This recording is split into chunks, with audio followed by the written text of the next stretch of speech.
සද්ධර්ම ශ්‍රාවක කාරුණික ගුණගරුක බෞද්ධ පින්නතුනි, අදත් බොහෝම ශ්‍රද්ධාවෙන් යුක්තව මේ සියලු දෙනාම සූදානම් වෙන්නේ ධම්ම නදී තිත්ත උතුම් ධර්ම දේශනා මාලාවේ තවත් එක ධර්ම දේශනාවක් ශ්‍රවණය කිරීම සඳහා. අද ධර්ම දේශනාවේ දායකත්වයේ දරන දායක පින්වත් පිරිස උතුම් ධර්ම දානමය පුණ්‍ය කර්මයේ සූදානම් කරගන්න සූදානම් වෙන මොහොත, පුණ්‍ය කර්මයේ රැස් කරගන්න සූදානම් වෙන මොහොත, ධර්ම දේශනා මාලාව සංවිධානය කරන අපේ දේශප්‍රිය මැතිතුමා, ඒ වගේම ප්‍රියංකා මැතිණිය, ඒ පිරිසත් සමග ඒ මහා කුසල කර්මයට දායක වෙනකොට විශාල පිරිසක් සද්ධර්ම ශ්‍රවණය කරලා කුසල් රැස් කරගන්න සූදානම් වෙන අවස්ථාව.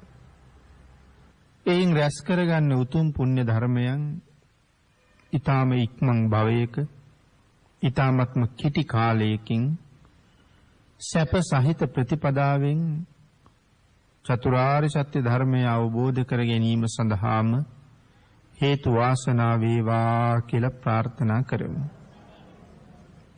පින්නතුනි, අද ධර්මදේශනාවේ මාතෘකාව බවට පත් වෙන්නේත් ධම්මදායාද සූත්‍රයමයි.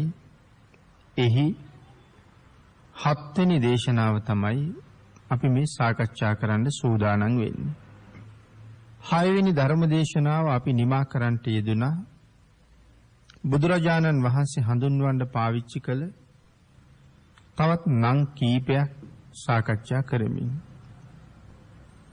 විශේෂයෙන් චක්කු භූතු ඇස් ඇති කරවනවා, ඥාන භූතු ඥානය ඇති කරවනවා, ධම්ම භූතු අන්‍ය සත්වයන් තුල ධර්මය උපද්දවනවා ඇති කරවනවා, බ්‍රහ්ම භූතු අන්‍ය සත්වයන් ඊට උසස් බවට පත් කරවනවා කියන කාරණාව සාකච්ඡා කරමින් අපි ධර්ම දේශනාව නිමා කරන්නට යෙදුණා.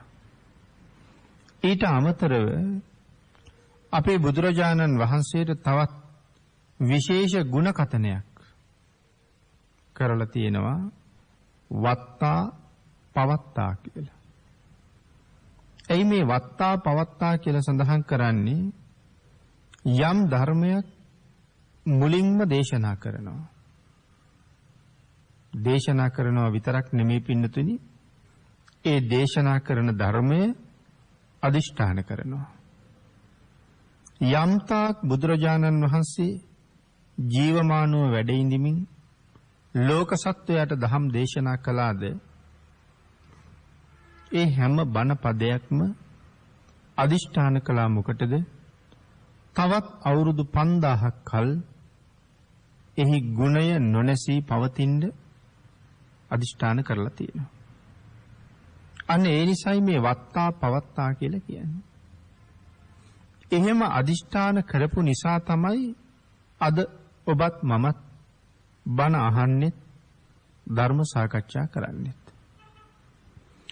එනම් භාග්‍යතුන් වහන්සේගේ මේ දේශනාව අවුරුදු 5000ක් කල් පවතින්න අදිෂ්ඨාන කළා වගේම භාග්‍යතුන් වහන්සේ දේශනා කළා වගේම අදිෂ්ඨානත් කළා. හැබැයි කිසි කෙනෙකුට මේ ධර්මයේ කවදාවත්ම වෙනස් කරන්න නම් පුළුවන් කමක් නැහැ. වෙනස් කරන්න පුළුවන් විදිහට අදිෂ්ඨාන කරලත් නැහැ. වෙනස් කරන්න බෑ, නැති කරන්න බෑ.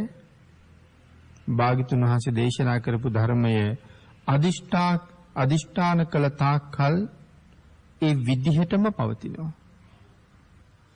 වර්තමානයේ සමහර වෙලාවට අපි දකිනවා බොහෝ අයට මේ ධර්මය වෙනස් කරන්න උවමනාවක් තියෙනවා. තම තමන්ගේ මත ධර්මයට එකතු කරන්න උවමනාවක් තියෙනවා. නමුත් පින්නතුනි, ඒක කවදාවත් වෙන්නේ නැති දෙයක්. ඒක කාටවත් කරන්න බැරි දෙයක්. යම් කෙනෙක් මේ ධර්මයට යම් මතයක් එකතු කළා නම්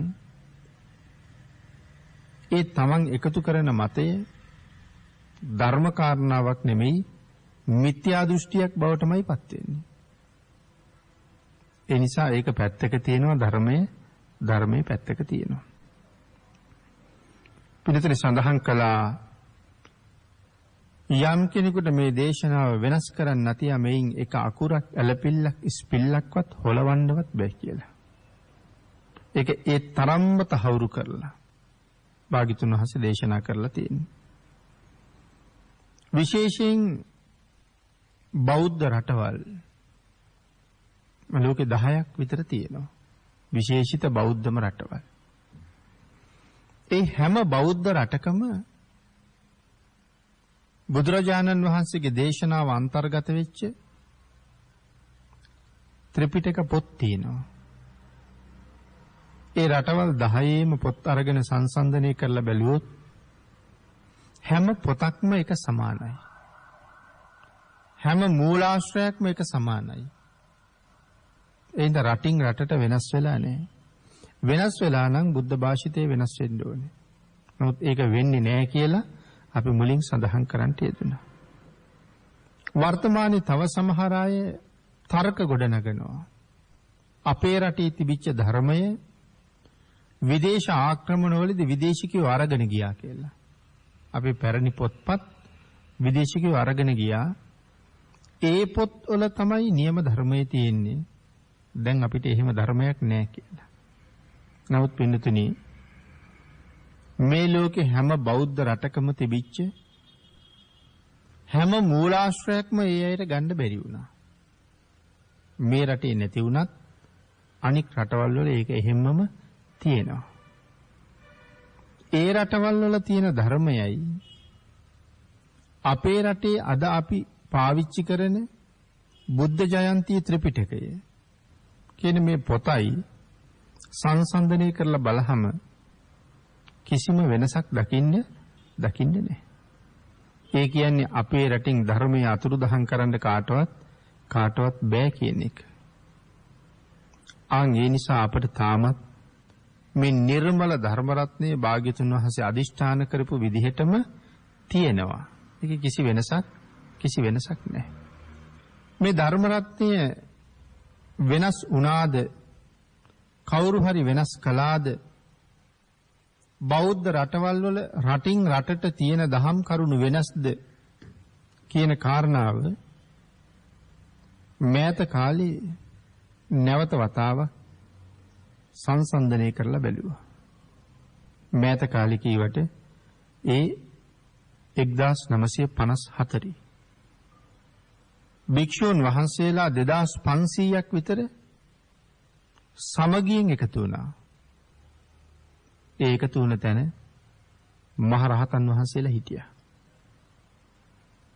ඒ එකතුනේ බුරුමෙට එකතු වෙලා මේ බෞද්ධ රටවල් වල තියෙන ඒ පොත්පත් ටික නැවත සංසන්දනය කළා.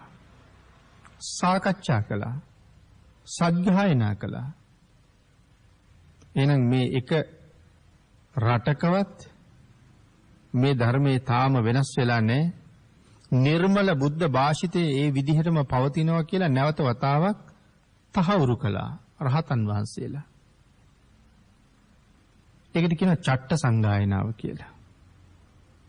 බොහෝ දෙනා දන්නේ නැහැ එහෙම සංගායනාවක් මේ බුද්ධ ධර්මයේ තියෙනවද කියලා.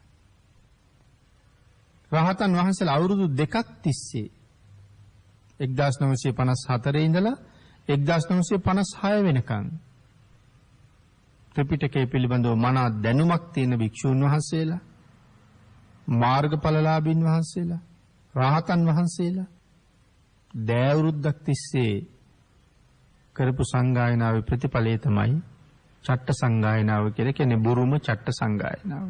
එයින් ඔප්පු කරලා තියෙනවා ඒ නිර්මල ධර්ම රත්නයේ තාමත් නිර්මල බව ඒ විදිහටම තහවුරු කරගෙන ඉන්නවා කියලා. එනම් භාග්‍යතුන් වහන්සේගේ අදිෂ්ඨානය අවුරුදු 5000ක් කල් වෙනස් කරන්න බෑ කියලා පිළිහිටෙව්වා. ඒක එහෙම්මමයි පින්නතුනි. නමුත් සමහර වෙලාවට මේ බටහිර පැරණි අයගේ මතයක් තිබුණා. කටපාඩමින් අරගෙන ආපු ධර්මය වෙනස් වෙනවා කියලා. කටපාඩමින් අරගෙන එනකොට වෙනස් වෙනවා කියලා. එක එක්කෙනාගෙන් එක එක්කෙනාට. ඒ හින්දා පොතක මුද්‍රණය කරලා තිබ්බොත් ඒක වෙනස් වෙන්නේ නැහැ කියලා. නමුත් මීට අවුරුදු 30 ගානකට විතර කලින් ඒ මතය ආපහු වෙනස් කළා. පොතක මුද්‍රණය කරපු ධර්මයේ වෙනස් වෙන්න පුළුවන්. නමුත් කටපාඩම් කරගෙන ආපු ධර්මයේ වෙනස් වෙන්නේ නැහැ කියලා. ඒයි පින්නතුණු 500කට 1000කට එක තැනක ධර්මයේ උගන්වනකොට ඒ ඉගෙන ගන්න අය තුලත් යම් අවබෝධයක් තියෙන අය. එතකොට යම් ධර්ම කාරණාවක් උගන්වගෙන යනකොට වැරදුනොත් පැටලුනොත් යම් වෙනසක් වුනොත් ශ්‍රාවක විශාල පිරිසක් ඉන්නවා. ඒ අය මේ වැරදිච්ච පැටලිච්ච මතය පිළිගන්නේ නැහැ. ඒ වැරදිච්ච පැටලිච්ච මතය ආපහු සමාජයට දෙන්නේ නැහැ. මොකදද 500ක 1000ක සාකච්ඡාවක් එතන තියෙන්නේ. එක්කෙනෙක් දෙන්නෙක්ගේ ඉගැන්වීමක් එක්කෙනෙක් දෙන්නෙක්ගේ සාකච්ඡාවක් නෙමෙයි. අන්න ඒ හින්දා වෙනස් ධර්ම කාරණාවක් ආවොත් ඒක ආයේ සමාජගත වෙන්නේ නැහැ වෙනස් විදිහට. ආයේ නිවැරදි වෙලා තමයි සමාජගත වෙන්නේ. ඔබ පොතක් ලියනකොට එහෙම නෙමෙයි. කෙනෙක් සමහර වෙලාවට පොතක් ලියන්නේ Taman තනියම පෞද්ගලික තැනක ඉඳගෙන. ඒ ලියන පොතට ඕන තරම් Tamanගේ අදහස් එකතු කරන්න පුළුවන්. ඒක මුද්‍රණය කරන්නත් පුළුවන්. ඒක බෙදලා දෙන්නත් පුළුවන්. අපි වෙළඳපොළෙන් නමුත් පොතක් අරගත්තහම යම් දැනුමක් තියෙන පිරිසක් එකතු වෙලා මේ පොත සාකච්ඡා කරනව නෙමෙයි. මම පොතක් කඩෙන් අරගෙන ආව මම කියුවා. එහෙනම් මම පොතේ තියෙන මතය පිළිගන්නවා මිසක් තව කෙනෙකුගේ අදහස් සංසන්දනය කරලා නැහැ.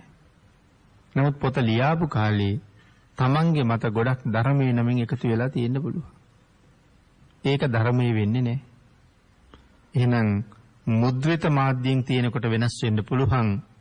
නමුත් කටපාඩමින් තියෙනකොට එහෙම වෙන්නේ නැහැ කියන කාරණාවයි මේ සඳහන් කරන්න හැදුවේ. වර්තමානයේත් ඕන තරම් අපිට දහම් පොත්පත් ධර්ම දානයේ උදෙසා කියලා බෙදලා දෙනවා. විහාරස්ථානවලදී බෙදෙනවා. තවත් මේක ධර්ම දේශනා තියෙන තැන්වල බෙදෙනවා. මමයි මේක ලියලා තියෙන්නේ මේක ධර්ම දානයක් උදෙසා. අම්මා වෙනුවෙන් තාත්තා වෙනුවෙන් කියලා බෙදෙනවා. සමහර වෙලාවට ඇහුවොත් ත්‍රිපිටකයේ මොන සූත්‍රයේ පදනම් කරගෙනද මේ පොත ලිව්වේ කියලා? එහෙම පදනම් කරගත්ත සූත්‍රයක් නැහැ. මූලාශ්‍රය කරගත්ත තැනක් නැහැ. මොනවා හරි ටිකක් අහලා සමහරලාට කෙනෙක් භාවනා කරලා Tamanට හම්බෙච්ච අත්දැකීම් ටික තමයි පොතේ ලියලා තියෙන්නේ. ඒක ධර්ම දානයේ සඳහා බෙදන්න සුදුසු නැහැ. මොකද මගේ අදහසනේ. ඒ අදහස කියවලා තව කෙනෙකුට නිවන් දකින්නත් බෑ. ඒ හින්දා එහෙම පොතක් ලැබුණත් අපිත් හොයලා අහලා බලන්න ඕන පිටකයේ කොතනින්ද මොන සූත්‍රයෙන්ද මොන අට කතාවෙන්ද අරගෙන මේ පොත ලියුවේ කියලා. එහෙම නැතුව වෙන කවුරු හරි ඔහේ ලියාපු පොතක් නම් ඒක අරන් ගිහිල්ලා මං කියවනවා කියන එකකින් මට ඇති ලාභයක් නැහැ. අන් ඒ වගේ එහෙම වෙනස් වෙන්න පුළුවන් ලියනකොට. නමුත් පින්නතුනි කටපාඩමින් අරන් එනකොට වෙනස් වෙන්නේ නැහැ. එහෙනම් බුද්ධ කාලේ ඉඳලා මේ ධර්මයේ කටපාඩමින්ම අරගෙන ආවා. කොතනවත් වෙනස් වුණේ නැහැ. දිවි හිමියෙන් මේ ධර්මය ආරක්ෂා කළා. පස්සේ කාලේ ධර්මය ග්‍රන්ථාරූඪ කරන්නත් කල්පනා කළා. මොකද නොඑක් හේතු නිසා ධර්මදරයන් වහන්සේලා කරදරයටපත් වෙලා එක්කෙනෙකුගේ ජීවිතය අහිමි වෙනවා කියලා කියන්නේ විශාල ධර්මස්කන්ධයක් අපිට අහිමි වෙනවා කියන එකයි. ආන් ඒ නිසා සමගි සම්පන්න සංඝයා සාකච්ඡා කරලා විශේෂ ධර්මදරයන්ගේ අධීක්ෂණයේ යටතේ තමයි ධර්මයේ ග්‍රන්ථාරූඪ වෙලා තියෙන්නේ. ඒකින්ද මේ බෞද්ධයයි සම්මත හැම රටකම තියෙන ත්‍රිපිටකයට අදාළ හැම පොතක්ම කොයි රටට ගිහිල්ලා කියවුවත් වෙනස් නෑ. එකම කාරණාවම තමයි දකින්න තියෙන්නේ. එහෙනම් තාම ධර්මයේ වෙනසක් නෑ. වත්තා පවත්තා. භාග්‍යතුන් වහන්සේ අදිෂ්ඨාන කරපු විදිහටම මේ ධර්මයේ 5000ක් කල් ඉදිරියට ඒ විදිහටම පවතිනවා. දෙවියෙකුට, බ්‍රහ්මයෙකුට, මාරයෙකුටවත් ඒ වෙනස් කරන්න බෑ කියන කාරණාවයි මේ සඳහන් කරන්නේ. ඊළඟට පින්නතුනි සඳහන් කරනවා බුදුරජාණන් වහන්සේ දේශනා කරපු මේ අති උතුම් ධර්මය ලෝක සත්වයාගේ සසර සුභ සිද්ධිය සඳහාම උතුම් නිර්වාණය සඳහාම දුකින් එතර වීම සඳහාමයි භාග්‍යතුන් වහන්සේ දේශනා කළේ. මේ අපි සමහර වෙලාවට අද එහෙම දේශනා කරපු ධර්මය අපි මුලින් සඳහන් කළා වගේ අපේ මතවලින් කිලිටු කරන්න හදලා තියෙනවා. සමහර කෙනෙක් තමන්ගේ මතවලින් කිලිටු කරන්න හදනවා. නමුත් නෙළුම් කොළයක ජලය රැඳෙන්නේ නැහැ වගේ නිර්මල ධර්මයත් එක්ක කවදාවත්ම මිත්‍යා දෘෂ්ටියේ කලවම් වෙන්නෙම නැහැ. මිත්‍යා දෘෂ්ටික අපිට භාග්‍යතුන් වහන්සේගේ ධර්මය අපිරිසිදු කරන්න පුළුවන් කමකුත් නැහැ. අපිට කියලා සඳහන් කරාම ඒ මිත්‍යා දෘෂ්ටිය වපුරන්න හදන අයට මේ ධර්මය අපිරිසිදු කරන්න වෙන්නෙම නැහැ. මනාව ධර්මදරයන් තමන්ගේ ගොඩට ගන්න මිත්‍යා දෘෂ්ටිකයන්ට පුළුවන් වෙන්නේත් නැහැ. ධර්මයේ දන්න කෙනෙක් මිත්‍යා දෘෂ්ටිය පැත්තට ගන්නත් බෑ. නැත්තම් ඕන තරම් වර්තමානයේ මිත්‍යා දෘෂ්ටික පිරිස් තවත් පිරිසක් බිලීබා ගන්න අවස්ථා ඕන තරම් දකින්නවා. නමුත් ශ්‍රද්ධාව තියෙනවා නම් භාග්‍යතුන් වහන්සේගේ ධර්මයේ ටිකක් හරි දන්නවා නම් කවදාවත් මිත්‍යා දෘෂ්ටියකට යන්නේත් නැහැ. හැබැයි කෙනෙක් කොච්චර ඉගෙන ගත්තා කියලා කිව්වත් මොනතරම් උපාධි තියෙනවා කියලා කිව්වත් ඒගොල්ලන් ඉගෙනගෙන තියෙන්නේවත් උපාධි පාස් කරලා තියෙන්නේවත් ත්‍රිපිටකයෙන් නෙමෙයි. එහෙම කෙනෙක් ධර්මයේ දේශනා කරනවා කියලා කිව්වොත් ආචාර්යවරු මහාචාර්යවරු වේවා ඉංජිනේරුවරු වෛද්‍යවරු වේවා ධර්මයක් දේශනා කරනවා කියලා කිව්වොත් වර්තමාන මිනිස්සුන්ගේ ලොකු නැඹුරුවක් තියෙනවා හුඟක් උගත් කෙනෙක් තමයි බණ කියන්නේ කියලා. එයා ඉගෙනගත්ත බටහිර විද්‍යාවන් තමයි මනින්නේ. එයා ඉගෙනගෙන තියෙන බටහිර විද්‍යාවන්. නමුත් එයා ධර්මය ඉගෙනගෙන නැහැ. එයා කොයිතරම් ඉගෙනගෙන තිබුණත් ත්‍රිපිටකයේ ඉගෙනගෙන නෙමෙයි නම් බණ කියන්නේ ඒක වැරදි. අපේ රටේ බොහෝ විද්වත් අය සමහර මාධ්‍යවල අපි දකිනවා ධර්ම සාකච්ඡා කරනවා. සමහර දහම් කරුණු අමුවේම මිත්‍යා දෘෂ්ටිකයි. ත්‍රිපිටකයට ලං කරන්නවත් බෑ. නමුත් ඉතින් සාකච්ඡාව කරලා ඉවර කරනවා. පස්සේ කවුරුවත් ඒකට විරුද්ධව අදහසක් දක්වන්නේත් නැහැ. මේ කරුණ වැරදි කියලා. ඉතින් අපි ධර්මයේ පරිහරණයෙන් හුඟ ඈත් වෙලා අපි හිතාගෙන ඉන්නේ ඒ කට්ටිය සාකච්ඡා කරපුවා හරි කියලා. සමහරලාට ওই මාධ්‍ය දකින්නවා මහාචාර්යවරු එහෙම ධර්ම සාකච්ඡා කරනවා. නමුත් ඒ වගේ භාග්‍යතුන් වහන්සේගේ දේශනාව හාත්පසින්ම වෙනස් කරනවා. නමුත් කවුරුවත් කතා කරන්නේ මේ දේශනාව මෙතන වැරදුනා කියලා. ඒ කතා කරන්නේ නැති එකේ හේතුව ශ්‍රාවකයා එහෙමවත් දන්නේ නැහැ කියන එකයි. අපි දැනුවත් නම් කාටවත් එහෙම කතා කරන්න බෑ. ඉතින් ඒ වාගේ අවාසනාවන්ත බවක් අපි අතර තියෙනවා. නමුත් පින්නතුනි අපි බෞද්ධ කියලා හිතාගෙන හිටියට තාම අපි ළඟ ඒ தත්ත්වය හුඟ මදි. අපි හැබෑම බෞද්ධ නම් බුදුරජාණන් වහන්සේ දේශනා කරපු දේ බොහෝ දුරට ජීවිතවල ප්‍රගුණ වෙලා තියෙන්න ඕනේ. බුද්ධං සරණං ගච්ඡාමි කියන මේ වචන ටිකේ තේරුමවත් අපිට සමහරලාට තාම හරියට තේරෙන්නේ නැහැ. හරියටම මේක තේරුණා නම් යම් කෙනෙකුට ඔහු කවදාවත් මිත්‍යා දෘෂ්ටියට යන්නෙත් නැහැ. අපි බෞද්ධ කියලා හිතාගෙන ඉන්නවා මිසක් සමහරලාට නමුත් තාම බෞද්ධ වෙලා නැහැ. ධර්මයේ තාම ඉගෙනගෙන නැහැ. බෞද්ධ නම් අපි ධර්මයේ පිළිබඳව ලොකු අවබෝධයක් ලබන්න ඕනේ. ඊළඟට පින්නතුනි සඳහන් කරනවා බුදුරජාණන් වහන්සේ පැහැදිලි කරපු මේ ධර්ම කාරණා ටික 84000ක් මුළු ධර්මස්කන්ධයම නිවන් දකින්න අපට ඉගෙන ගන්න ඕනෙත් නෑ. යම් ධර්ම කොටාසයක් හරියට ප්‍රගුණ කරගත්තා නම් සමහර වෙලාවට එක වචනය අපේ පැවැත්ම වෙනස් කරනවා වෙන්න පුළුවන්. ඒක නිසා ඉගෙන ගන්න ටික, අහගන්න ටික, දැනගන්න ටික මනාව ප්‍රගුණ කරගන්න ඕනේ. සෝතානුදත සූත්‍රයෙන් භාග්‍යතුන් වහන්සේ ඒ කරුණ මනාව තහවුරු කළා. මේ ජීවිතෙන් මාර්ගයක් ඵලයක් ලබන්න බැරි වුණොත් අනිවාර්යයෙන්ම දෙවනි භවයේ මාර්ගඵල ලැබෙන ක්‍රමයක් මේ සෝතානුදත සූත්‍රයේ පෙන්නලා තියෙනවා. පිළිතුරු හිතන්නකො මේ ජීවිතේ මේ සසරින් මිදෙන්න පාර හදාගන්න බැරි වුණා නම් ඒ කාන්ත වශයෙන්ම මට ඊළඟ භවයේ මගඵල ලබන්න පුළුවන් නම් මේක මොන අස්වැසිල්ලක්ද කියලා, මොන සැනසීමක්ද කියලා. නමුත් සෝතානුදත සූත්‍රයේ ඒක පැහැදිලි කරනවා. සුතා දතා වචසා ಪರಿචිතා මනසානුපෙක්කිතා දිට්ඨියා සුප්පටිවිද්දා.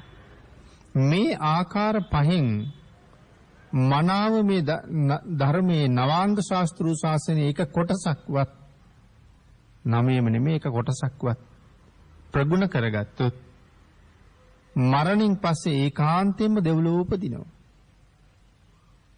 දිව්‍ය ලෝකේ ඉපදුනාට පස්සේ සමහර වෙලාවට අවුරුදු කෝටි ගණනක් ගිහිල්ලා දීර්ඝායුෂනේ. තමන් ඉගෙනගත්ත මේ ධර්මය අහක ගිහිල්ලා නෑ, තමන්ටම වැටහෙනවා. ඉබේම තමන්ටම වැටහෙනවා. එහෙම නැති වුණ වැටහිලා මාර්ගඵල ලබනවා. විශේෂගාමී වෙනවා කියලා සඳහන් කළේ. එහෙම නැත්තම් 이르දිමත් භික්ෂූන් වහන්සේ නමක් දිව්‍ය ලෝකෙට වැඩලා බණ කියනවා. අපේ මුගලන් මහරහතන් වහන්සේ වගේ ආන්ගේ දේශනාව අහගෙන ඉන්නකොට අර දිව්‍ය පුත්‍රයාට මතක් වෙනවා මේ පෙර මම පුරුදු කළ ධර්මය. මේ දේශනා කරන්නේ පෙර මම පුරුදු කරපු ධර්මය කියලා Tamanටම වැටහිලා අර දේශනාව අහගෙන ඉන්නකොට මාර්ගඵල ලැබෙනවා. එහෙම නැති වුණොත් 이르දිමත් දිව්‍ය පුත්‍රයෙක් ඇවිල්ලා දෙවියන්ට බණ කියනවා. ඒ දිව්‍ය පුත්‍රයාගේ දේශනාව අහගෙන ඉන්නකොටත් පෙර මම ප්‍රගුණ කළ ධර්මයයි කියලා වැටහිලා මාර්ගයකට ඵලයකට යනවා, විශේෂගාමී වෙනවා. මේ ආදි වශයෙන් අවස්ථා කීපයක් භාග්‍යතුන් වහන්සේ පෙන්නනවා. ඉතින් එහෙමනම් ඊළඟ භවයෙන් ඒක කරගන්න අපිට පුළුවන්. හැබැයි මනාව ධර්මය අධ්‍යයනය කරලා තියෙන්න ඕනේ. මේ සසරින් මිදෙන්න එහෙම පුළුවන් නම් මිදීමේ අවශ්‍යතාවයක් තියෙනවා නම් ඒ පුද්ගලයා ඒ කාර්යය ඒකාන්තයෙන් කරගන්නවා. මොකද අපි වෙන බාහිර දේවල් ඕන තරම් කරන්න කාලය කැප කළානේ. ඒ ඔක්කොටම වඩා වටිනවා සේරම පැත්තක තියලා මේ සඳහා කැප කළා නම්. මොකද ඊළඟ භවයෙන් මාර්ගඵල ලැබෙනවා. නමුත් පින්නතුනි ඒ සඳහා යෙදෙන උනන්දු වෙන පිරිස බොහොම අඩුයි කියලා සමාජ දිහා බලහම අපිට හොඳට දකින්න ලැබෙනවා. බෞද්ධයෙක් වෙන්න සඳහන් කළ හරියටම තිසරණේ පිහිටපු කෙනෙක් වෙන්න ඕනේ කියලා. නමුත් තිසරණ නැත්තම් ඒක කරගන්න හරි අපහසුයි. ඒ නිසා සඳහන් කළා බෞද්ධයි කියලා හිතාගෙන හිටියට එයා බෞද්ධ වෙන්නේ නැහැ කියලා. වෛද්‍යවරයෙක් කියලා හිතාගෙන හිටියට වෛද්‍යවරයෙක් බවට පත් වෙන්න අවශ්‍ය ශිල්ප ශාස්ත්‍ර ටික සම්පූර්ණ කරලා නැත්නම් මම හිතාගෙන විතරයි ඉන්නේ මම වෛද්‍යවරයෙක් කියලා. ආව කවුරුවත් පිළිගන්නේ නැහැ මේ මට්ටමින්. ඉංජිනේරුවරයෙක් වෙන්න අවශ්‍ය ශිල්ප ටික සම්පූර්ණ නොකර මමත් ඉංජිනේරුවෙක් කියලා හිතාගෙන හිටියට ඔහු ඉංජිනේරුවෙක් නෙමෙයි. එහෙනම් බෞද්ධයෙක් බවට පත් වෙන්න අවශ්‍ය කරුණු කාරණා ටික සම්පූර්ණ කරලා නැත්නම් ශ්‍රද්ධාව නැත්නම් ඔහු බෞද්ධ කියලා තමන් හිතාගෙන ඉන්නවා මිසක් ඔහු බෞද්ධයෙක් බවට පත් වෙන්නේ නැහැ. හිතාගෙන ඉන්නවා විතරයි. වෙනතුනි අපි ඇසුරු කරන්නේ බොහෝ දෙනෙක් එහෙමයි. අපේ නෑදෑයොත් සමහරලාට එහෙමයි. අපේ සහෝදර සහෝදරියොත් සමහරලාට එහෙමයි. අපේ හිත මිත්‍රයොත් සමහර වෙලාවට එහෙමයි. ඒ හැමෝම ඒ උතුම් තැනට ඇවිල්ලා නැහැ. හැමෝම මුලාවක ඉන්න අය පිරිසක් විතරක් අපි දකිනවා. නමුත් පින්නතුනි යමෙක් මේ මාර්ගඵල නිවන තමන් තුළ උපදවනවා නම් ඒක කරන්න වෙන්නේ භාග්‍යතුන් වහන්සේගේ උපදේශයේ මත පිහිටලා නිසා මාර්ගඵල නිවන තමන් තුළ උපදවනවා නම් ඒක කරන්න වෙන්නේ භාග්‍යතුන් වහන්සේගේ උපදේශයේ තුලම පිහිටලා අන්න ඒ පුද්ගලයා තමන්ගේ මාර්ගයෙන් ඵලයෙන් හා නිර්වාණයට හරියටම අයිති වෙන විදිහට බුදුරජාණන් වහන්සේට අයිති වෙනවා. භාග්‍යතුන් වහන්සේගේ උපදේශයේ මත පිහිටලා නම් නිවනට යන්න වෙන්නේ තමන්ගේ මාර්ගයත් ඵලයත් භාග්‍යතුන් වහන්සේ කැමති විදිහටම සාක්ෂාත් කරනවා. ඒ පුද්ගලයා බුදුරජාණන් වහන්සේට අයිති පුද්ගලයෙක් බවට පත් වෙනවා. මගඵල ලැබලා. ඒකයි මෙතන සඳහන් කළේ මේ මාර්ගඵල වලට අපි හැම කෙනෙක්ම කාටද ණය? බුදුරජාණන් වහන්සේට ණයයි. මුලින් අපි කතා කළා නිෂ්පරියාය ධර්මයයි පරියාය ධර්මයයි. ඔය දෙකටම අපි බුදුරජාණන් වහන්සේට ණයයි. නිෂ්පරියාය ආමිෂයයි පරියාය ආමිෂයයි. ඔය දෙකටත් අපි බුදුරජාණන් වහන්සේට ණයයි. ඒ විතරක් නෙමෙයි මේ ශාසනයේ සඳහන් කළ මාර්ගඵල නිවන් කියන කාරණාවටත් අපි බුදුරජාණන් වහන්සේට ණයයි. අපේ සෝවාන් බව නිසාත් භාග්‍යතුන් වහන්සේට ණයක්. සකදාගාමි අනාගාමි අරිහත් මෙතෙන්ට එනකම්මත් ණයයි නිවනටත් ණයයි. ඇයි මේ මාර්ගඵල නිවන් අපිට හොයලා දුන්නේ කවුද? බුදුරජාණන් වහන්සේ. කාශ්‍යප භාග්‍යතුන් වහන්සේගෙන් පස්සේ ඒ ධර්මයෙන් පස්සේ ලෝකයෙන් අතුරුදහන් වුණ මාර්ගඵල නිවන් නැවත වතාවක් ඉස්මතු කරලා දෙන්නේ අපේ ගෞතම සම්මා සම්බුදුරජාණන් වහන්සේ. උන්වහන්සේ හොයලා අපට දුන්න නිසා අපි මේ මාර්ගඵල නිවනට භාග්‍යතුන් වහන්සේට ණයයි. ඒකයි මෙතන සඳහන් කළේ ඒ පුද්ගලයාගේ මාර්ගයත් ඵලයත් හා නිර්වාණයත් හරියටම අයිති වෙන විදිහ බුදුරජාණන් වහන්සේටයි තියෙන්නේ. බුදුරජාණන් වහන්සේට අයිති වෙනවා මේ මාර්ගයේ ඵලෙ. පින්නතේ ඒ කියවේ භාග්‍යතුන් වහන්සේට අපි ණයයි කියන කාරණාව බවයි මේ සිහිපත් කළේ. ඊළඟට පරියාය ධර්මයත් භාග්‍යතුන් වහන්සේගේමයි. නිෂ්පරියාය ධර්මයත් භාග්‍යතුන් වහන්සේගේමයි. නිෂ්පරියාය ධර්මයේ තමයි මාර්ගඵල නිවන. එහෙනම් පරියාය ධර්මයත් භාග්‍යතුන් වහන්සේගේමයි. මොනවද මේ පරියාය ධර්මයේ කියලා අපි සඳහන් කළේ? යමෙක් දන් දෙනවා නම් හරියට දන් දෙනවා නම්, සිල් රකින්නවා නම් හරියටම, උපෝසත කර්ම කරනවා නම් හරියටම, තවත් නොඑක් දාන ආදී පින්කම් සම්පූර්ණ කරනවා නම් හරියටම. මේ දේවල් ඔක්කොම කාටද අයිති? බුදුරජාණන් වහන්සේට.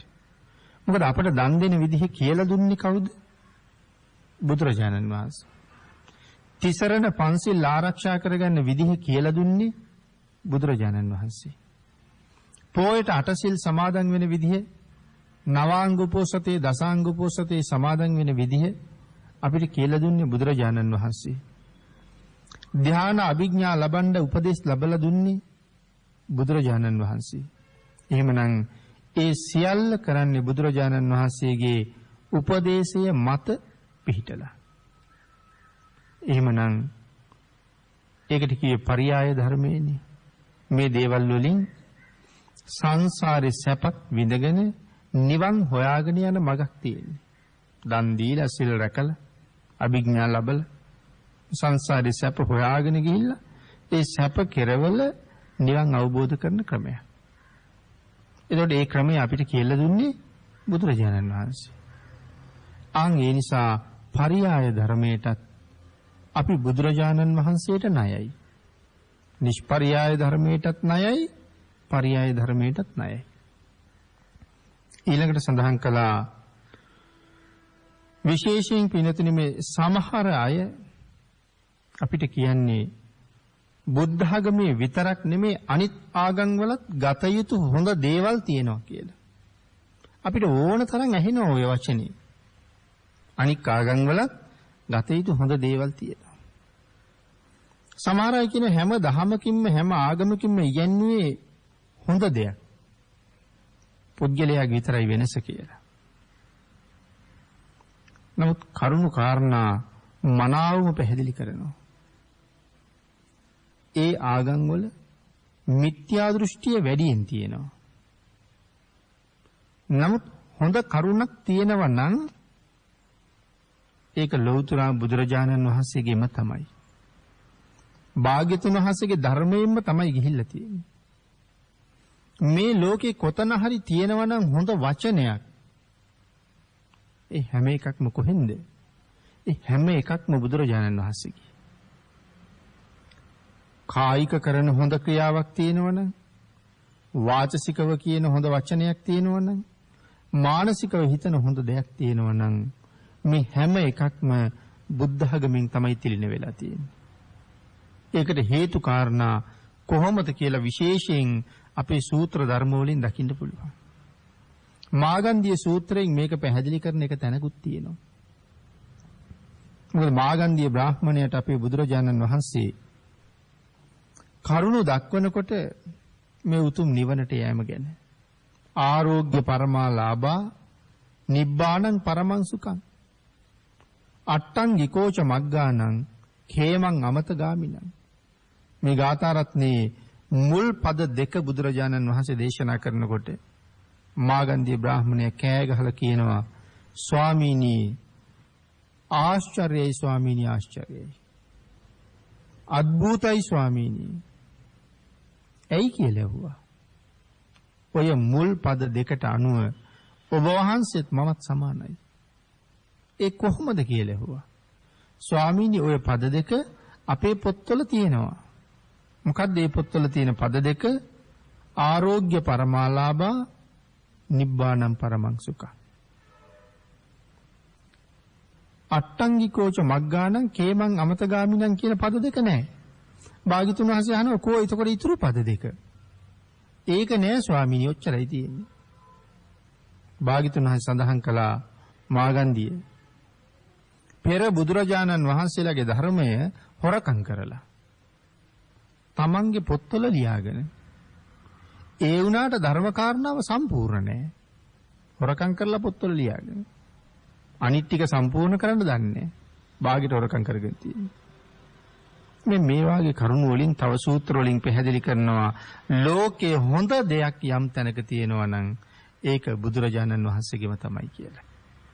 ඒකයි අපි මෙතන සඳහන් කළේ ඒ කොයි ආගමක නමුත් තියෙනවා නම් හොඳ දෙයක් ඒක බුදුරජාණන් වහන්සේටම අයිති කියලා. ඊළඟට කාලයක් තිස්සේ මේ ධර්මයේ පවතිද්දී යම් යම් ක්‍රමවේදයන්ට බෙදිලා තමන් වෙනස් කරගත්ත ධර්මයේ තමයි බොහෝ තැන්වල තියෙන්නේ. එක එක ක්‍රමවලට බෙදිලා තමන් වෙනස් කරගෙන තියෙනවා. තමන්ට ඕන හැටියට. එක අවස්ථාවක ওই වජ්ජිපුත්තක ආදී භික්ෂුන් වහන්සේලා කාරණා 10ක් තහවුරු කරගෙන හිටියා මෙහෙමත් හොඳයි කියලා. හැබැයි පස්සේ මහරහතන් වහන්සේලා මොකද සඳහන් කළේ? ඒ කරුණු 10ම දස අකැප වස්තු බවට පත් කළා. දස අකැප වස්තු.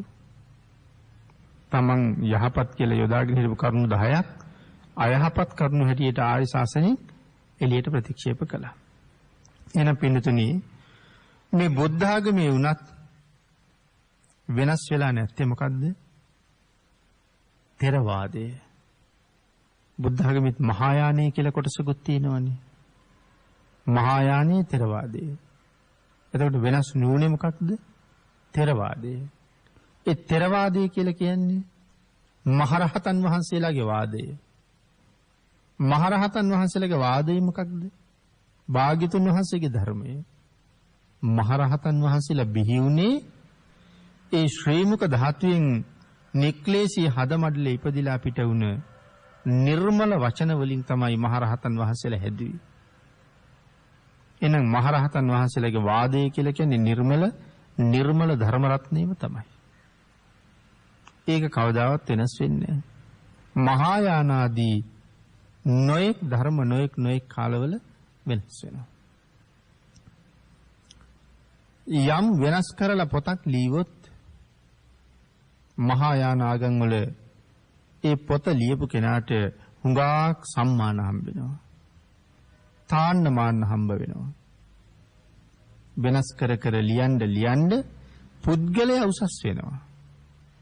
හැබැයි නිර්මල ධර්ම රත්නය වෙනස් කර ලියන්න ගියොත් යමෙක් ඔහු පිරිහිලා නිර්වාණයට නිරයටත් ගිහිල්ලා අනන්ත දුක් විඳිනවා සංසාරේ. එතකොට මේ ථෙරවාදී මහායානී තියෙන වෙනස. පින්නතනි ආන්ගේ මහායානයේදී අලුතෙන් යමක් ලියුවොත් තමයි සමර්ථයෙක් දක්ෂයෙක් හැටියට සලකලා තියෙන්නේ. අන්න ඒක නිසා ඔය නාගර්ජුන වගේ හාමුදුරුවරු ඊටාම දක්ෂයි කියලා අගය කළා. බොහොම සමත් සාර්ථක පුද්ගලයෝ කියලා අගය කළා. ඒ අලුත් පොත් ලියලා මහායානයට එකතු කරපු හින්දා. බුද්ධ ආගමට එහෙම ලියලා එකතු කරන්න පුළුවන්ද? ථෙරවාදයට කවදාවත් එහෙම පොත් ලියලා එකතු කරන්න බෑ. භාග්‍යතුන් වහන්සේ දේශනා කරපු ත්‍රිපිටකයම පමණයි. වෙන පොත් එකතු කරන්න බෑ ඒකට. මහායානයට ඕන තරම් පුළුවන්. ඒකින්ද මිත්‍යා දෘෂ්ටිකයෝ හරියට බනිනවා කාටද? බුද්ධඝෝස හාමුදුරන්ට. මිත්‍යා දෘෂ්ටිකයෝ බුද්ධඝෝස හාමුදුරන්ට බනිනවා. මොකද ධර්මයේ දන්නේ නැති හින්දා බුද්ධඝෝස හාමුදුරන්ට බනිනවා මිසක් ධර්මයේ දන්නවනම් කවුරුවත් බුද්ධඝෝස හාමුදුරන්ට බනින්නේ නැහැ. මොකද භාග්‍යතුන් වහන්සේගේ ධර්මය තමන් වහන්සේට ඕන හැටියට වචනයක්වත් බුද්ධඝෝස හාමුදුරුවෝ වෙනස් කළේ නැහැ. ඒකල තිබිච්ච අපේ ග්‍රන්ථ උන්වහන්සේ නැති කළෙත් නැහැ. අපේ ග්‍රන්ථ ටිකත් එහෙම්මම අපට ඉතුරු කළා. අපේ වංශ ග්‍රන්ථ එකක්වත් බුද්ධඝෝස හාමුදුරුවෝ ප්‍රතික්ෂේප කරලත් නැහැ, විවේචනය කරලත් නැහැ. හැබැයි මෙකල සමහර අය ඔය අපේ මහා වංශයේ ආදී ග්‍රන්ථ ඕන තරම් විවේචනය කරනවා. අපි බුද්ධඝෝස හාමුදුරුවෝ විවේචනය කළේ නැහැ කවදාවත්. ඒක නිසා මේ කල්නම් ජාතක පාළියත් විවේචනය කරනවා. ජාතක පාළියටත් බනිනවා. කුරුණෑගල යුගයේ ලියවිච්ච පොතක් කොහොමද ත්‍රිපිටකයට එකතු කරන්නේ කියලා අහන අයත් ඉන්නවා. නමුත් ත්‍රිපිටකය කියවලා හොයලා බලලා නැහැ. ජාතක පාළියේ කුරුණෑගල යුගයට දායිති කියලා. ලියුණා වෙන්න පුළුවන් නැවත වතාවක්. නමුත් ජාතක භානක මහරහතන් වහන්සේලා ඉඳලා තියෙනවා. ජාතක කොටස බාර නවාංග ශාස්ත්‍රීය ශාසනයේත් ජාතක කියන කොටස තියෙනවා. එතකොට ජාතක භානක මහරහතන් වහන්සේලා ඉඳලා තියෙනවා. ජාතක කතා ටික බාර. ඉතින් එතකොට කොහොමද ඒක මේ මෑත කාලේ එකතු වෙච්ච පොතක් වෙන්නේ? ඒක නිර්මල ත්‍රිපිටකයේ නවාංග ශාස්ත්‍රීය ශාසනය කියන කොටසට අයිති කොටසක් ජාතක කියලා කියන්නේ. ඒ මෙදා කාලේ බණිනවා. නමුත් බුද්ධඝෝෂ හාමුදුරුවෝට බැනලා ඔහොම විවේචනය කරලා නැහැ. මිත්‍යා දෘෂ්ටිකයෝ බුද්ධඝෝෂ හාමුදුරුවන්ට බණිනකොට බුරුමේ ඉන්න මහරහතන් වහන්සේලා මොකද සඳහන් කළේ? උන්වහන්සේට මිත්‍යා දෘෂ්ටිකයන්ගේ විවේචනයම අපේ ප්‍රශංසාවයි කියලා. මිත්‍යා දෘෂ්ටිකයන්ගේ විවේචනයම අපේ ප්‍රශංසාවයි කියලා මහරහතන් වහන්සේලා සඳහන් කරනවා. ඉතින් එහෙනම් උන්වහන්සේ කවදාවත් මේ ධර්මය වෙනස් කරලත් නැහැ. මොකද නිර්මල ත්‍රිපිටකය වෙනස් කරන්න බැරි නිසා. අනේ නිසා මේ බුදු දහමේ ශ්‍රාවකයෝ උපදින ධර්මයක් නම් නැති බවත්, ධර්මයේ උපද්දවන්නේ භාග්‍යතුන් වහන්සේ විතරක්ම බවත් විශේෂයෙන් සඳහන් කරනවා. ශ්‍රාවකයන්ට උපදවන්න ධර්මයක් මේ ලෝකේ ඉතුරු කරලා නැති බවත් මනාව අපිට තහවුරු වෙනවා. අහවල් කාරණාවට කරුණක් ශ්‍රාවකයන්ට උපදවන්න නැහැ. ලෝකේ යමක් තිබුණද ඒ සියල්ලම බුදුරජාණන් වහන්සේ දන්නවා. අපි කලින් දේශනාවල ඒ ගැන ටික සාකච්ඡා කළා. භාග්‍යතුන් වහන්සේගේ ඥානය කොච්චරද කීවේ? විශ්වයේ යම් තාක්ද භාග්‍යතුන් වහන්සේගේ ඥානය ඒ තාක්. භාග්‍යතුන් වහන්සේගේ ඥානය යම් තාක්ද මේ විශ්වය ඒ තාක්. එහෙනම් ශ්‍රාවකයන්ට උපද්දවන්න ධර්මයක් මේක ඉතුරු කරලා නැහැ කොහෙවත්. ඒකයි උපද්දවන්න බැරි. අන්න එහෙම නිසා දැනගෙන දේශනා කරලා තියෙන ධර්මයක් මනාව පිළිපදිනවා නම් අන්න ඒ අයට තමයි ශ්‍රාවකයෝ කියලා කියන්නේ. භාග්‍යතුන් වහන්සේ මනාව දැනගෙන අවබෝධ කරගෙන මේ ධර්මය අපට දේශනා කළා.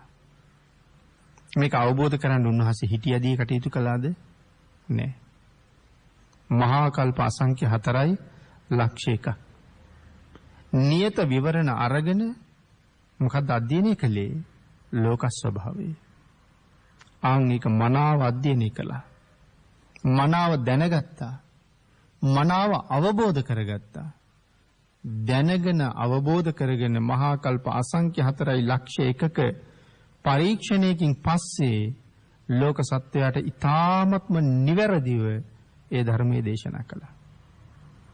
යමෙක් ඒ මාර්ගයේ හරියටම ගමන් කරනවා නම් ඒ අයට සඳහන් කළා බුදුරජාණන් වහන්සේගේ ශ්‍රාවක කියලා. ධර්මයට අනුවම ජීවත් වෙන අය නිසා. ශ්‍රාවක කියලා කියන්නේ දිවි හිමියෙන් බුද්ධ රත්නයටත් ධර්ම රත්නයටත් අනුව තමන්ගේ මුළු ජීවිතේම ගත කරනවා. බුද්ධ රත්නයටත් ධර්ම රත්නයටත් තමන්ගේ මුළු ජීවිතේම පූජා කරලා ඉන්නේ. එවන් අයට කියනවා ශ්‍රාවක සංඝ කියලා. එhmenan ඒ ත්‍රිවිධ රත්නයට අනුව ජීවිතේ ගතකරන සූදානම් වෙන අයට කියනවා ගිහි ශ්‍රාවක කියලා. එhmenan ශ්‍රාවක කියලා කියන්නේ දේශකයන්ට නෙමෙයි කියන කාරණාවත් සඳහන් කරා. එහෙනම් කාටද ශ්‍රාවක කියලා කියන්නේ? අහගෙන ඉන්න අයට. එහෙනම් අපි ඔක්කොම කවුද? බුදුරජාණන් වහන්සේගේ ශ්‍රාවක. මොකද බුදුරජාණන් වහන්සේ දේශනා කරන දේ අහගෙන හිටියා මිසක් බුදුරජාණන් වහන්සේට ධර්ම දේශනා කරපු අය හිටියේ නෑනේ. එහෙනම් අපි කවුරුවත් දේශකයෝ නෙමෙයි, භාග්‍යතුන් වහන්සේගේ ශ්‍රාවකයෝ. ඒ ශ්‍රාවක කියලා කියන්නේ උන්වහන්සේ අවබෝධ කරගෙන දේශනා කරපු දේ පිළිගන්නවා කියන කාරණාවයි. අන්න එහෙමනම් බුදුරජාණන් වහන්සේට උගන්වපු කෙනෙක් කොහෙවත් නැහැ. ගිහි කාලෙත් නැහැ. ශාසනය තුලත් නැහැ. මේ ලෝකේ සියල්ලම දැන අවබෝධ කරගෙනයි ලෝකයට ධර්ම දේශනා කරන්න උන්වහන්සේ කටයුතු කළේ. එතකොට මේ ධහම තුල අලුතෙන් උපදවන ධමයක් නැහැ කියලා සඳහන් කළේ ඒකයි. අලුතෙන් උපදවන ධමයක් නැහැ.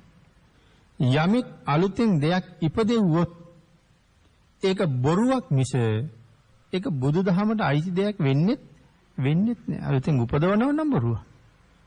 මොකද උපදවන්න දෙයක් ඉතුරු කරලා නැහැ. ඔක්කොම උපදවලයි තියෙන්නේ. අලුත් දෙයක් ඒකේ හොයන්න බෑ. සඳහන් කළා යමක් හිතලා ඉපදෙව්වොත් ඒ සංසාරේ තමන්ට පුරුද්ද තියෙන දෙයක් විතරයි කියලා. යමක් හොයලා ඉපදෙව්වොත් තමන්ට පුරුද්ද තියෙන දෙයක්. ඒකයි උපදවලා තියෙන්නේ. ඒක කොහොමද කියලා සඳහන් කළා ධ්‍යාන වඩලා පෙර ආත්ම බලලා යම් දෙයක් ඉපදෙව්වොත් පෙර කවදා හරි කරලා තියෙන දෙයක්ම තමයි හිතේ උපදින්නේ. ධ්‍යාන වඩලා හරි පෙර ආත්ම බලලා හරි උපදවලා තියෙන්නේ පෙර තමන් කරලා තියෙන දෙයක්. එහෙනම් පෙර තමන් කළේ කොහොමද? ඒ භාග්‍යතුන් වහන්සේගේ දේශනාව නිසාමයි. මෙදත් ධ්‍යාන වඩලා යමක් ඉපදෙව්වා නම් ඒත් භාග්‍යතුන් වහන්සේගේ දේශනාව නිසාමයි. ඒ නිසා සඳහන් කළා තමන්ගේ හිතේ උපදින්නේ එය එදාට වඩා අලුත් විදිහට මෙදා උපදින්න පුළුවන්. පෙර ඉපදුනාට වඩා අලුත් විදිහට උපදින්න පුළුවන්. නමුත් පෙර පුරුදු දෙයක්ම තමයි උපදවලා තියෙන්නේ. පෙර පුරුදු එකක් අද ආය අලුත් විදිහට ඉපදිලා ඇවිල්ලා. පෙර පුරුදු දේවල්. අද අපි බණ ඇහුවා. අද අපි ධර්මයේ දේශනා කෙරෙව්වා. මේ වාගේ වැඩසටහන් සංවිධානය කළා. මේ හැම දෙයක්ම පෙරත් කරලා පුරුදු නිසා අද ඊට වඩා වෙනස් විදිහට සමහර වෙලාවට ඊට වඩා හොඳ විදිහට මේ පෙර පුරුදු දේවල්ම අපි ආපහු කරගෙන යන්නේ. නමුත් ඒ හැම එකක්ම බුදුරජාණන් වහන්සේගේ උපදේශයට අනුවම තමයි කිරීගෙන යන්නේ. ඒකයි සඳහන් කළේ මේ හැම එකක්ම පෙර උපදවපු දෙයක් අද අලුත් මුහුණුවරකින් තමයි මේ අරන් තියෙන්නේ කියලා. කවදාවත් මේ ලෝකේ හිතලා නිවන් දකින්න නම් බෑ කියලා සඳහන් කළා. කාටවත් හිතලා නිවන් දකින්න බෑ. එහෙනම් කොහොමද නිවන් දකින්නේ? මේ ශාසනයේ නිවන් දැකලා තියෙන්නේ බලාගෙන ඉඳලා. හිතලා නිවන් දකින්න බෑ. භාවනා කරනවා කියලා හිතන්න දේශනා කරලා නෑනේ. බුද්ධ ආගමට අයිති විශේෂ භාවනා ක්‍රමයක් තියෙනවා. ඒකට කියන්නේ මොකක්ද? විදර්ශනාව. සමතය භාග්‍යතුන් වහන්සේට කලිනුත් තිබ්බා. නමුත් විදර්ශනාව තිබුණේ නෑ. විදර්ශනාව භාග්‍යතුන් වහන්සේටයි අයිති. එහෙනම් පස්ස කියලා කියන්නේ බලනවට. පස්ස කියලා කියන්නේ පාලියෙන් බලනවට. විපස්ස කියලා කියහම විශේෂයෙන් බලනවා. නැත්නම් අපි සමහර දෙයක් විශේෂ කරන්න එහෙම කියනවා. පස්ස විපස්ස විශේෂයෙන් බලනවා. දැන් එහෙම වෙච්චහම විපස්සනා නැත්නම් විදර්ශනා විශේෂයෙන් බලාගෙන ඉඳලා තමයි රහත් වෙලා තියෙන්නේ. භාවනා කරනවා කියලා වාඩි වෙලා මොනවා හරි හිත ඉඳලා කවදාවත් නිවන් දකින්නේ නැහැ. සමහර වෙලාවට යෝගාවචරයන්ට කර්මස්ථාන දෙන කර්මාචාර්යවරු මූලික අවස්ථාව ගැන කරුණු හඳුන්වලා දීලා යෝගාවචරයා භාවනාවට යොමු කරලා ඊට පස්සේ භාවනා කරන යෝගාවචරයට භාවනාව සම්බන්ධයෙන් Tamanට වැටහුණ දේවල්, Tamanට හිතුණ දේවල් ගිහිල්ලා කර්මාචාර්යවරයාට කියනවා. ස්වාමීනි මෙහෙම වුණා. ස්වාමීනි මෙහෙම වුණා. මේක කොයි වාගේ තත්ත්වයක්ද? සමහරු බය වුණා. එහෙම ප්‍රශ්නයක් අහපුවාම ඒ කර්මාචාර්යයන් වහන්සේ අහපු ප්‍රශ්නෙට විතරයි උත්තර දෙන්නේ. එයින් උඩහට කොහොමවත් උත්තරයක් දෙන්නේ නැහැ. නියම කර්මාචාර්යවරයා ඇහුවොත් ප්‍රශ්නයක් ඒකට විතරයි උත්තර දෙන්නේ. ඔය ඇති වෙලා තියෙන తত্ত্বය ඉදිරියට දියුණු වෙන මෙන්න මේ වාගේ తত্ত্বයක මූලික අවස්ථාවක් කියලා කවදාවත් කියන්නේ නැහැ. ඇයි ඒ කියන්නේ නැත්තේ? එතකොට යෝගාවචරයා ගිහිල්ලා ඉඳගෙන අර ඉදිරියට ඇති වෙන මේ වාගේ తত্ত্বයක් කියපු නිසා ඒක හිතන්න පටන් ගන්නවා. ඒ හින්දා කියලා දෙන්නේ නැහැ. අවශ්‍ය තැනට විතරයි උත්තරේ දෙන්නේ. අනවශ්‍ය පොතපත කියවන්න දෙන්නෙත් නැත්තේ ඒකයි ඔය. මොකද ඊට පස්සේ පොතේ කියවපු දේ ඉඳගෙන හිතන්න පටන් ගන්නවා. අන්න ඒ හිතන එක භාවනාව නෙමෙයි. ඒක චින්තාමය. ඒකයි සඳහන් කළේ මේ ශාසනයේ නිවන් දැකලා තියෙන හිත ඉඳලා නෙමෙයි බලාගෙන ඉඳලා කියලා. විපස්සනා කියලා කිව්වේ ඒකයි. යම් අරමුණක් දිහා ඊටාම සිහියෙන් බලාගෙන ඉන්නවා. ඒ බලාගෙන ඉඳීම තුළ මනාව හිත වැඩෙන්න පටන් ගන්නවා. ඒකයි විපස්සනාව කියලා කියන්නේ. ඒ තරම් මේ ශාසනයේ ආශ්චර්යයි. නිවනට මඟ භාග්‍යතුන් වහන්සේ දේශනා කරපු හැටි කොයි තරම් ආශ්චර්යද. පින්තුනි, නමුත් අද ධර්ම දේශනාවට තියෙන කාලය නිමා වෙලා තියෙන නිසා අපි මේ දේශනාව මෙතනින් නිමා කරමු. 8 වෙනි ධර්ම දේශනාවෙන් නැවත කරුණු ටිකක් සාකච්ඡා කරන්න ඉඩ තියාගන්න. අද උතුම් වූ මෙම ධර්ම දේශනාවේ පුණ්‍යානුමෝදනාව දේශනාවේ දායකත්වයේ දරනවා චන්දිමා සිරිවර්ධන මෙනවිය ඇතුළු පවුලේ සියලුම දෙනා. මැදවල හාරිස්පත්තුව ලිපිනෙහි පදිංචි චන්දිමා සිරිවර්ධන මෙනවිය ඇතුළු පවුලේ සියලු දෙනා. අනන්ත සසර පටන් මේ දක්වා අපේ නමින් මිය පරලෝකීය සියලුම ඥාතීන්ට හිතවතුන්ට පින් අනුමෝදන් වේවා. ධර්ම දේශනාව සඳහා වැඩම කළ ගෞරවනීය ස්වාමින් වහන්සේටත් සුජීවත්ව සිටින දෙමව්පිය දෙදෙනා ඇතුළු සහෝදර සහෝදරියන්ටත් සියලු නෑදෑ හිතමිත්‍රයන්ටත් සදහම් අසන ලංකාවාසී ලෝකවාසී සියලුම දෙනාටමත් මෙම වැඩසටහන ලෝකයට බෙදා දීමට කටයුතු කරන දේශප්‍රිය මැතිතුමා ඇතුළු පවුලේ සියලු දෙනාටමත් අපි සියලු දෙනා ඊටාම ඉක්මන් භවයක ඊටාම කෙටි කාලයකින් සැප සහිත ප්‍රතිපදාවකින් නිවන් අවබෝධ කර ගැනීම සඳහා මෙයින් ප්‍රාර්ථනා කරන බව සිහිපත් කරනවා. චන්දිමා සිරිවර්ධන මෙනවිය ඇතුළු පවුලේ අය විසින් පින් අනුමෝදන් කළ සියලු දෙනාටම පින් අනුමෝදන් වේවා. ආශිර්වාද කළ සියලු දෙනාටම රත්නත්‍රේ ආශිර්වාදයෙන් නිදුක් නිරෝගී භාවයේ චිරජීවනයේ උදා වේවා. නැවත වතාවක් ඊටාම ඉක්මන් භවයක ඊටාමත්ම කෙටි කාලයකින් සැප සහිත ප්‍රතිපදාවකින් චතුරාර්ය සත්‍ය ධර්ම අවබෝධය ලබා ගනිත්වා කියලා ප්‍රාර්ථනා කරමු. ආකාශට්ඨා ච බුම්මට්ඨා දේවා නාග මහිද්దికා පුඤ්ඤන්තං අනුමෝදිත්වා චිරං රක්ඛන්තු ලෝක ශාසනං දේවෝ වස්සතු කාලේන සස්ය සම්පatti පීතෝ භවතු ලෝකෝ ච රාජා භවතු ධම්මිකෝ. සාදු සාදු සාදු. පින්වත්නි, ඔබ අප සියලු දෙනා කැමැත් සිතින් ඒ උතුම් සතරම දේශනාව සිදු කළ පූජනීය කෝරළයාගම සරණතිස්ස ගෞරවනීය ස්වාමීන් වහන්සේට නිදුක් නිරෝගී චිරජීවනය සැලසේවායි අපි සියලු දෙනා සාදු නාදයක් පවත්වා ප්‍රාර්ථනා කරමු. සාදු සාදු සාදු. ඒ ප්‍රාර්ථනා සමගින් බෞද්ධ නාලිකාවේ මහනුවර අස්ගිරි ගෙඩිගේ රජමහා විහාරස්ථානයේ පිහිටි ප්‍රාදේශීය කාර්යාලයේ මූලිකත්වයෙන් ඔබ වෙතගෙන ධම්මනාදේ තිත්ථ ධර්මදේශනා මාලාවේ තවත් එක් ධර්මදේශනාවක් මෙලෙස නිමාවට පත්වනවා. පිනත් ඔබ සැමට සම්මා සම්බුදු සරණයි.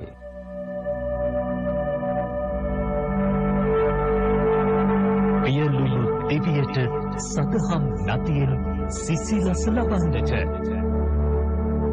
ධම්ම නදී තිත්ත